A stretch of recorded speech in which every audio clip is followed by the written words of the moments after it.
Hello, I'm Alok Jain. Welcome to episode 2 of the Root Cause series, which is based on the book that I've authored. In this episode, we shall be discussing about the most important fundamental of Ayurveda by using simple principles of electricity.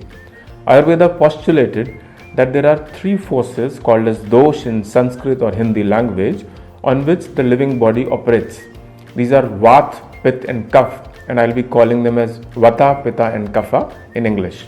And together they define the metabolism of all the living beings. Please understand that the kapha is not to be confused with the English word cough. Now, on an elementary level, Ayurvedic texts have explained Pitta as a force which is a combination of fire and water element representing hot liquids as all the chemicals flowing in the body. Vata is considered to be a combination of wind and space element representing force that facilitates movement in the body just the way wind moves wherever it gets space. And Kapha is considered as a combination of earth and water element which gives us bulk and shape, because whatever shape our body has is due to earth and water only. The how part of all this we shall understand as we proceed further. But to begin with, we need to understand the basic principles of electricity first. This is because our body is also full of cables that conduct electricity to help us perform each and every task of our daily lives. The network of these cables inside our body is called as the nervous system, which is made up of nerves. The current flows through our nervous system in the form of chemicals called as neurotransmitters, and as discussed earlier, all chemicals in the body are different types of Pitta only. However, the chemical that excites the entire body to perform its activities is present in our brain, and because of the important role it is playing, it is called as the Master Pitta. Now, just to share that one of the most important excitatory neurotransmitters name is glutamate, which is produced by our body and is present in small or large quantities in most of the foods also that we eat. On the other hand, our body also produces those chemicals which reduce Master Pitta or excitement, and these are called as calming neurotransmitters, most important of which is called as GABA. Now, if Pitta is current and is determined by the amount of glutamate in the body, then what determines Vata in the body? To understand that, visualize a pipe or a channel connected with another channel which is further connected to two channels on left side but 6 channels on the right. Now, when the water will be pushed through the main channel, more of it will gush towards the area with higher number of channels as compared to those with lesser channels. Thus, the force of water at any point of space in the channel is going to depend upon two factors. One, the amount of water being fed into the main channel, and another, the number of channels present at the point in discussion for allowing the water to gush towards a particular point. Exactly the same phenomena takes place in case of electricity. To understand that, replace water with electricity or current and the pipe with the electrical cable. So here the force of electricity passing through the cable at any point of space in the cable would depend upon the amount of electricity being supplied to the cable and the number of channels present at that point of space in the cable to further move the current. This force in electrical terms is called as wattage and is a product of amount of current and gush of current, that is voltage. Now, since our body too has current running in its nervous system, this too has a similar phenomena where at certain points nerves, which are channels only to pass electricity, are lesser as compared to other points where they are higher.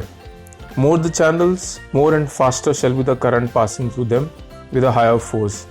It is the presence of these channels that represents Vata. So, higher the channels, higher the Vata, more the current or Pitta moving towards that point, and vice versa. And the product of the amount of Pitta and the number of channels, or say Vata, is called Agni or fire, which is the force of Pitta and which is equivalent to wattage of electricity. Thus, Agni will be high if Vata or channels are high, and so is the supply of Pitta. It will be medium if Vata is high but Pitta is low, or Pitta is high and Vata is low, and it will be very low in case Vata and Pitta both are low. It is this Agni which decides the speed of burning of food. in a living body to generate energy for all the works that we do. So, Agni is nothing but metabolism, and it is the most important aspect of Ayurveda. If Agni is high, then the person will burn the stored food of the body quicker. This is the explanation of people who are thin despite having lots of food, because their Agni is very high. These are called as Vata people because Vata is highest in them. Conversely, we also see people eating less but still putting on weight, which is because of low Agni.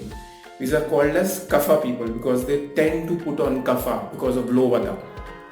Those falling in the middle are called as Pitta people. It has to be realized that both very low and very high Agni may also generate toxins in the body because of improperly or excessively burned food. Also remember that every part and every cell of our body has Agni, which differs from one part of cell to another. But hold on, it is not that Vata or existence of these channels remains unchanged throughout one's life. It does change with every passing moment.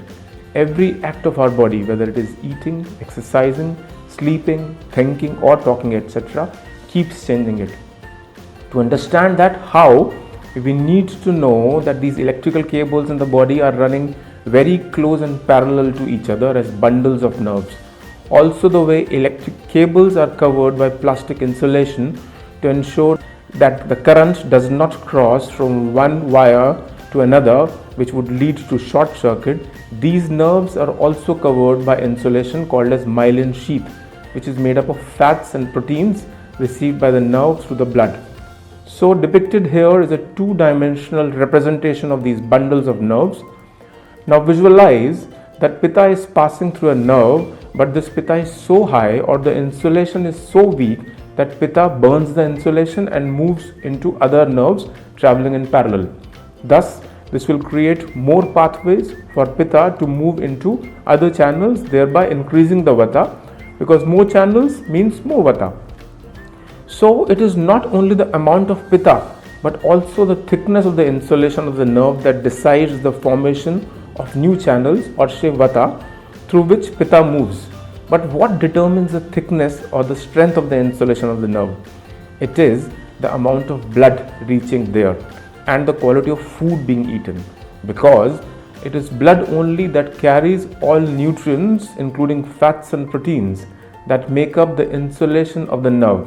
Thus, less blood would mean poorly made or thin insulation, and therefore chances of making new channels will be higher, leading to higher Vata and vice versa. So we can also conclude that Vata goes where blood doesn't go, and also that Vata people have thinner blood vessels leading to higher Vata and therefore high Agni, and Kapha people have wider blood vessels leading to lower Vata and thus low Agni. In episode 3 of the root cause series, we shall discuss that how Vata, Pitta and Kapha manifest themselves in different morphologies and why different people behave differently and are prone to different diseases. This is Alok wishing you a life full of ultimate bliss and happiness.